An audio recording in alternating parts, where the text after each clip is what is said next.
Ginawa You naman po namin. answer my question. Ganito lagi mangyayari, araw-araw ganito mangyayari, taon-taon ganito nangyayari, sawan-sawa na kami Galit na galit si Senator Joel Villanueva at ibinunyag ang mga tinatagong baho ni Congressman Saldico na kakampi ni Romualdez. Ngayon nagbatuhan po ng putik ang mga senador at congressman. Tinawag po ni Ako Bicol Party List Saldico na nobody itong si Senator Joel Villanueva nung siya ay party list pa sa Kongreso noon. Masyado raw mayabang at tigilan na ang pagiging banal nitong si Senator Joel Villanueva. Dagdag pa ni Congressman Saldico, kung hindi pa daw kay yumaong President Noynoy, perpetually disqualified na raw itong si Joel Villanueva sa larangan ng politika. Sagot lang ni Villanueva, liars go to hell. Lahat daw iimbintuhin nila dahil sa pagiging desperado, mapagtakpan ang mabaho at piki raw nilang People's Initiative. Inilabas lahat ni Senator Joel Villanueva yung mga kaso na kinasasangkutan ni Representative Saldico, yung mga anomalya sa mga transaksyon niya sa gobyerno. Ito pa lang si Congressman Representative Saldico ng Ako Bicol Party List. Siya pala ang maraming anomalya. Ang tanong, Congressman Saldico, papaano mo ipapaliwanag itong mga ibinibintang sayo ni Senator Joel Villanueva? Matatandaan na nagpasa ng resolusyon ang Kamara. Ano po ang resolusyon? That respectfully stresses their support to Speaker Martin Romualdez. Ano po ang support na yan? Pinagtawanan po ng mga senador. Ngayon, nasa Senado na ang bola para maipasa ang Resolution of both Houses number 6 na mag-amyenda sa economic provisions ng saligang batas. Nauna nang binigyang diin ng mga senador na hindi nila mamadaliin ang pagdinig dito. Kaya ang mga kongresista tila naiinip na panawagan ng isa sa kanila. Ang aking pakiusap sa ating mga kasamahan na senador, bilisan naman po natin ang ating trabaho. Sayang na sayang po ang oras at naiiwan na po ang Pilipinas. Pumalag si Senator Sonny Angara sa anyay pambubuli ng mga kongresista dahil sa umano'y araw-araw na tirada sa mga senador. Nilinaw rin ni Angara na hindi pa pinal ang itinakdang October deadline ng pagpasa ng tsa-tsa sa Senado na ikinababahala ng ilang kongresista. Hindi kami pwedeng manahimik sa isyu ng pag-amyenda sa saligang batas. Ito ang sagot ni Marikina 2nd District Representative Stella Kimbo, Vice Chairperson ng House Committee on Appropriations, sa wish ni Senator Nancy Binay na tumigil na ang mga House of Representatives sa umano'y parliamentary bullying. Ayon sa Senadora, naging matindi ang pag-atake ng Kamara sa Senado sa mga nakalipas na araw at tinawag niya itong parliamentary bullying. Nagkaroon ng tensyon sa relasyon ng dalawang kapulungan ng Kongreso at Senado, bunsod ng kontrobersya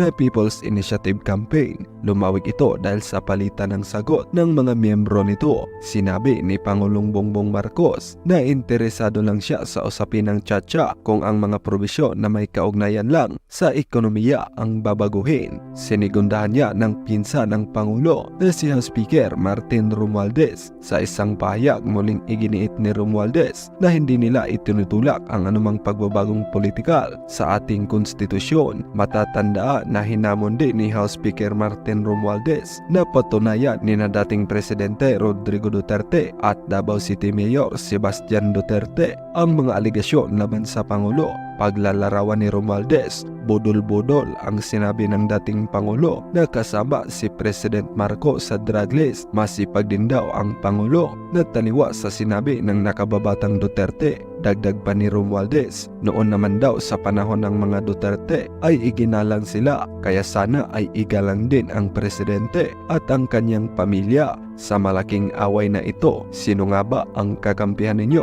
Ang mga senador o ang mga kongresista? Isulat ang inyong reaksyon at komento. Mr. President, kung maglalabas po kayo ng baho, Mr. President, dapat naman siguro maligo ka muna. Ang masaklap po, Ginoong Pangulo, sa kabila po ng track record na ito ni Mr. Saldico, ang masaklap po, inappoint po siya ng Kamara de Representantes bilang tagapagbantay ng kaban ng bayan. Si Dracula, inappoint mo bilang tagapagbantay ng blood bank ng bayan. Wow, Mr. President. Kailan sa kasaysayan ng bayan natin nangyari ang ganitong pagkakataon na isang big-time contractor ang hahawak sa kaban ng bayan? Only in the Philippines, Mr. President. Mr. President, marami po akong pwedeng sabihin, isa-isahin, pero hindi ko ho ngayon gustong pag-usapan ang napakarami yung kasong ito. Mamaliitin ko ba ang 3,872 votes na maging kongresista ng Batanes? Bakit ko po mamaliitin? Lagi ko nga pong sinasabi, dapat pakinggan ang bawat representative ng Pilipinas. Doon po sa interpellation namin, nandito po si Senator Bato, madali po niya ikukumpirma. Ano ba yung pinag-uusapan namin about votes? Ang topic po namin ay disenfranchisement. Ang binanggit po namin ay kung tayo po ay iluluklok ng taong bayan bilang senador, tayo po ay iluluklok ng taong bayan bilang party list representative o bilang district representative, may different roles po tayo. Ang disenfranchisement mangyayari kung bubuwagin ng Senado, kakapunin ng Senado, tinatanggalan natin ng karapatan yung mga nagluklok sa bawat miyembro ng Senado na naririto po ngayon. Ang korporasyon po ba niyang SunWest Corporation ay kasama dito sa kontrobersyal na Farmally case dito na inimbestigahan sa Senado na kasuhan ng Senado? The answer is true. Kasama din po ba ang kumpanya niya dito po sa kontrobersyal na DepEd laptop scam? Ang sagot po, true. Pinakakasuhan din po ng Senado ang kumpanyang ito. Napakadami pong BIR cases. Madali po maghanap, Mr. President. Madali po kuhanin ang panig ng mga taga-BIR. Yung ilang kaso mayroon ang kanyang mga korporasyon. Bukod po dito, yung reklamo po sa ombudsman ng anti-corruption group na ang pangalan Task Force Kasanag International, meron din pong 50 billion na kaso na kinakaharap ang taong ito. Mr. President, kailanman hindi natin kayang maliitin ang bawat miyembro ng Kamara de Representantes. Higit sa lahat, Mr. President, miyembro po ng Kamara at party list ang tatay ko na mas mahal ko pa kaysa sa buhay ko, Mr. President. And let the records bear that statement of this representation. Paano ko po mamaliitin ang Kamara? Ang tunay na issue, Mr. President, ay ito pong Peking People's Initiative. Dito po tayo mag-focus. Madali ho maghalit para sa akin. Madali po para magsisigaw ho dito dahil kakampi ko maraming senador eh. Madali po yun, Mr. President. Napakadali. Banggitin isa-isa itong kaso na ito. Ilang bilyong dito, ilang bilyon doon. Madali po sabihin, pero hindi po yun ang focus. Ang focus po natin, Mr. President, at hindi tayo dapat maging personal, ay banggitin natin itong bigger issue. This issue which is bigger than myself, which is bigger than you and me, which is bigger than this institution, Mr. President. And this is the soul of our nation, our Constitution, Mr. President. Imagine, Mr. President, true or false, Mr. President? Gusto ba ng taong bayan itong mabahong PI o Peking People's Initiative, Politicians Initiative na ito? Yung Okta po, sabi 1% lang ang naniniwala na may halaga itong Chacha. Noong January 31, ang CBCP nagbigay po ng pahayag na sabi po nila, hindi tayo basta lalagda o papayag sa kahit anong petisyon sa COMELEC. Ayan po ang sinabi ng CBCP. Can we show the CBCP resolution, Your Honors? Ayan po. Noong pong isang linggo, February 11, ang Philippines for Jesus Movement ay naglabas po ng isang manifesto laban sa Peking People's Initiative. Mr. President, maliwanag pa po sa sikat ng araw. Hindi ito ang prioridad ng taong bayan. Lalo na't maraming Pilipino ang nagugutom at nahihirapan. Hindi na po nakakayanan ng ating mga kababayan yung presyo, taas ng presyo ng bigas, sardinas, kape, gatas, instant noodles, maging asin, at iba pa. Nagluluksa pa rin hanggang ngayon ang maraming kababayan natin, biktima ng baha at landslide doon po sa Davao. Nagsimula na ang El Nino, Mr. President. Anong magagawa nitong Peking PI sa El Nino? May haharapin tayong tagtuyot. May haharaping tagtuyot ang ating mga magsasaka, Mr. President. Mga kababayan natin, na hanggang sa buwan ng Mayo haharapin ang El Nino. Bagsak pa rin ang kalidad ng edukasyon. Andyan po ang mga commissioners ng EDCOM sa pamumuno ni Senator Gatchalian. Kulelat pa rin ang mga estudyante natin sa PISA. Mga bagong graduates, below minimum wage. Below minimum wage ang tinatanggap. Mr. President, napakatindi ng traffic, tinitiis ng mga manggagawa natin ang araw-araw na kalbaryo. Mga OFWs natin na di-displace, Mr. President. Mga kababayan po natin na nagtatrabaho katulad ng nangyari sa New Zealand, doon po sa Saudi Arabia. Mr. President, hirap na yung taong bayan. Pero, pabaho at Peking PI pa rin ang gustong asikasuhin ng mga taong nagtutulak nito. At nung mahuli, mayabang lang kayo. Senado, papogi lang kayo. Senado, gawin nyo to, gawin nyo yan.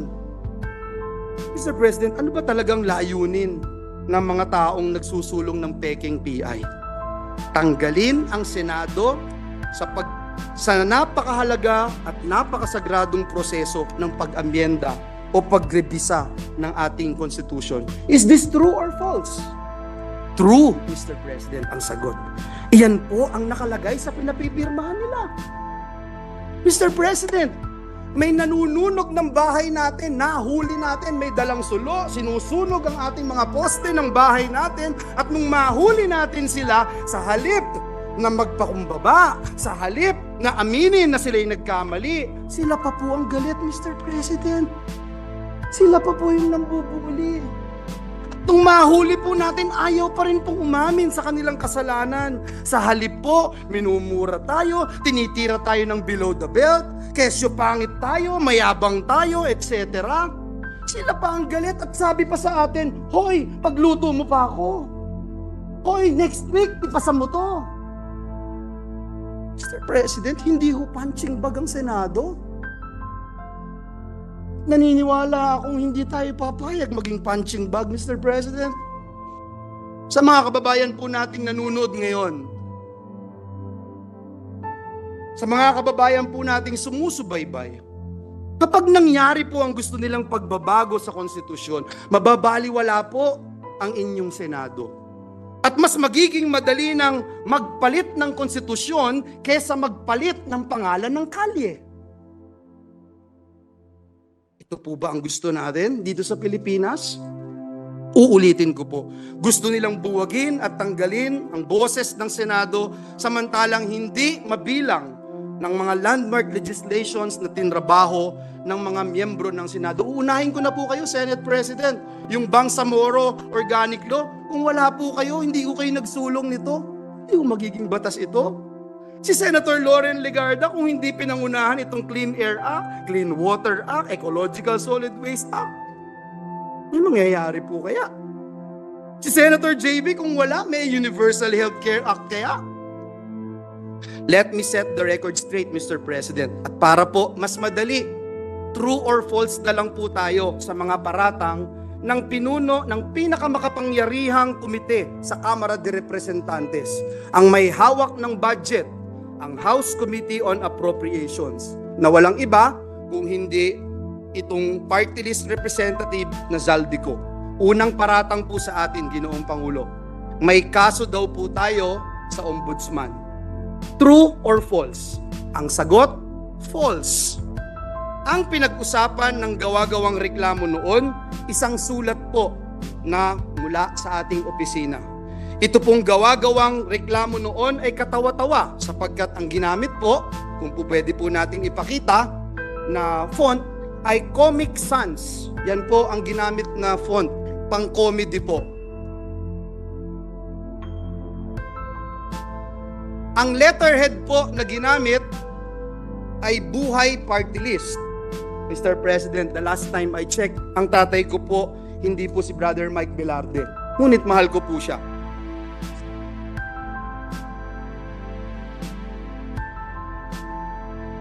Mismong NBI din po ay nag-certify.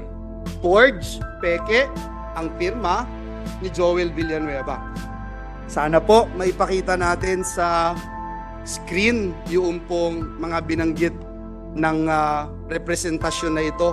And we are willing to wait kung hindi pa po ready, Mr. President. Yes, if there are technical difficulties, maybe we can suspend until Sapagkat ayaw po natin ng walang resibo at ayaw natin ng walang ebidensya. Mr. President, 2019 pa po, dinismiss na po ang kasong ito na ipinaparatang sa atin. Noong 2016 po, Ginoong Pangulo, ayan po yung pag-dismiss, Mr. President, ng reklamo. Hindi nga po nakarating sa korte, Ginoong Pangulo, na-dismiss na po sa probable cause pa lamang. Mr. President, noong 2016, ginamit po ito, ngunit hindi nagtagumpay. Nakakuha po tayo ng 18,459,222 votes. Noong pong 2022 elections, 18 million na naman ang nakuha po natin at talagang hindi rin po pinaniwalaan ng taong bayan ang mga paratang na ito na ngayon po ay inuulit ng makapangyarihang chairperson ng Committee on Appropriations. Mr. President, is the Pope Catholic? Nag-research po ba at nag-aral ang nag-aakusang ito sa atin? Ngayon po, kakalkalin ngayon ang kanyang mga kaso. Nakakalungkot po dahil kaibigan naman po natin siya. Pero dahil po pumasok siya sa away na hindi niya away, kailangan niyang magbabanggit ng mga personal attacks, kakalkalin po itong mga atraso niya sa bayan. Ito pong kumpanya niyang SunWest Corporation. True or false? Ito po ba ang isa sa pinakamalaking government contractor sa bansa? Sagot, true. True or false?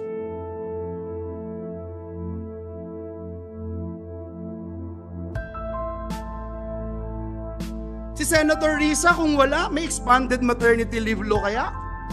Mr. President, si Senator Angara, meron kayang Tatak Pinoy, may regional specialty centers. Si Senator Binay, meron kayang expanded NIPAS Act, Anti-Child Sexual Abuse or Exploitation Materials Act. Si Senator Alan Cayetano, meron kayang Good Manners and the Values Education Act. Meron kayang Bayanihan to Heal as One Act. Meron kayang Bayanihan to Recover as One Act na isinulong ni Senator Alan Cayetano. Si Senator Pia Cayetano, meron kayang Reproductive Health Act, may Cheaper Medicines Act, meron kayang Syntax Reform Law, etc. Si Senator Bato, meron kayang BFP Modernization Act. At just recently, itong PNP Reorganization Act. Si Senator Jinggoy, kung wala, meron kung kaya itong Strengthening Professionalism and Promoting the Continuity of Policies and Modernization Initiatives in the AFP. At higit sa lahat, mamaya itatakel na natin yung pagtaas ng sweldo ng mga manggagawa. Kung wala si Senator Win, meron kayang Excellence in Teacher Education Act. Kung wala si Senator Bongo, meron kayang mga malasakit center sa Pilipinas. Kung wala si Senator Grace po, meron kayang amendments to the Public Services Act. Kung wala po si Senator Bong Revilla, meron kayang Teaching Supplies Allowance Act.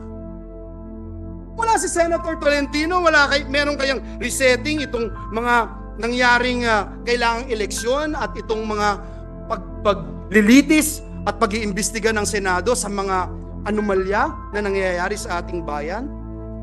Kung wala si Senator Amy Marcos, anong kayang amendments to the Foreign Investments Act? Mr. President, I can go on and on and on, Mr. President. Kung gaano karami ang tinrabaho ng inyong Senado, hindi para sa personal na interes, hindi para lumawig ang aming mga termino, hindi para lumaki ang pondo na aming kailangang hawakan. Mr. President, Ginoong Pangulo, patuloy po akong nagdadasal. Patuloy kong ipinagdadasal ang ating mga kasamahan sa Kamara de Representantes. Lalo na po si Ginoong Zaldico. Mr. President, kung ayaw niya pong maniwala sa akin, i-quote ko na lang po yung sinabi ni Speaker Martin Romualdez, "Don't throw stones if you live in a glass house." Yan po ang sinabi ni Speaker. Sana po marinig po ng ating mga kasamahan. Pinapanalangin ko po na bigyan tayo nawa ng Panginoong Diyos ng lakas, talino, maging kakayahan para magpatawad, Ginoong Pangulo, at pagtuunan ng pansin higit sa lahat, ano po ba ang tunay na kailangan ng bayan ngayon, at ipanalo natin ang taong bayan. Sa halip na pagtuunan natin ng pansin kung sinong mas magaling, kung sinong mas magandang lalaki, o kung sino man ang mas mayabang. Hindi po ang mabaho at pekeng People's Politicians Initiative ang kailangan ni Juan de la Cruz.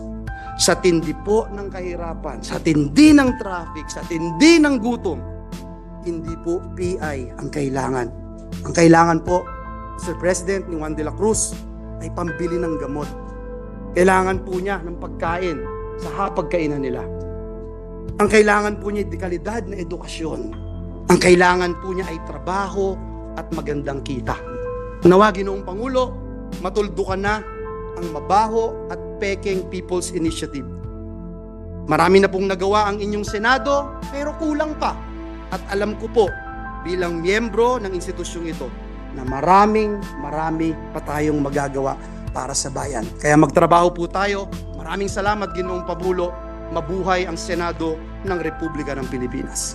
Mr. President, in Ecclesiastes chapter 1, chapter 3, verse 1, and 7, verse 8, it says, "There is time for everything, and a season for every activity under the heavens, a time to tear and a time to mend, a time to be silent and a time to speak, a time to love and a time to hate, a time for war and a time for peace." Mr. President, I rise on a matter of personal and collective privilege. And let me also begin by quoting Proverbs chapter 22, verse 1. It says there, "A good name is to be chosen than great riches." Pinalaki po ako, Ginoong Pangulo, ng aking mga magulang sa bersikulong ito sa Biblia, na pinakamahalaga ang malinis na pangalan, far more important than gold and silver. Napakahalaga na maintindihan na ang pagkakasala sa Diyos ay mas masahol pa sa kahit anong kasalanang pwede mong magawa sa iyong kapwa-tao. Every first grader, every Sunday schooler knows that liars go to hell. Simulat sa Paul, malinaw po ang ating pamantayan, Ginoong Pangulo, maging tapat sa pagkakatawag at paglilingkod natin para sa Diyos at bayan. Kaya ngayong araw pong ito, kasama po natin sa bulwagang ito ang aking mga kaibigan, itinuturing ko pong pamilya, mga ate, kuya, nakasama po natin, at sila po, Ginoong Pangulo, ang mga buhay na patotoo, buhay na saksi kung paano natin isinabuhay ang pamantayang ito. Ito rin po ang dahilan kung bakit tayo tumatayo ngayon, sapagkat hindi lang po dinudungisan at niyuyurakan ang ating pangalan at pagkatao, kung hindi higit po sa lahat, ang institusyon na minamahal nating lahat, ang institusyon ng Senado ng Republika ng Pilipinas. Ginoong Pangulo, mayroon pong naninira, pilit na ibinabagsak, iniinsulto, at inaalipusta ang mga miyembro ng Senado, maging ang ating pinakamamahal na institusyon. Pe-personalin. Marami pong panahon para sagutin itong mga ito. Pangalawang paratang sa atin, Mr. President. Minamaliit ko daw po, Mr. President. Minamaliit ni Joel Villanueva ang boto ng mga kongresista at party list. Sagot, true or false? False. Mr. President, utang ng buhay kong ito ang pagiging miyembro ng Kamara de Representantes. Paulit-ulit ko pong sinabi sa bulwagang ito, hindi ko mararating ang anumang tagumpay na narating ko sa buhay ko kung hindi po ako naging miyembro ng Kamara de Representantes. Marami po akong namimiss, Mr. President, na miyembro ng Kamara. Mahal na mahal natin. Si Representative Diggs Dilangalen, si Representative Raul Belmar, si Representative Roy Logoles, Tito Kaloy Padilla. Ang sarap pakinggan, Mr. President. Sa mga party list representatives, sila ka Eta Rosales, sila ka Saturo Campo, sila ka Crispin Beltran. Mr. President, naging bahagi sila ng aking buhay.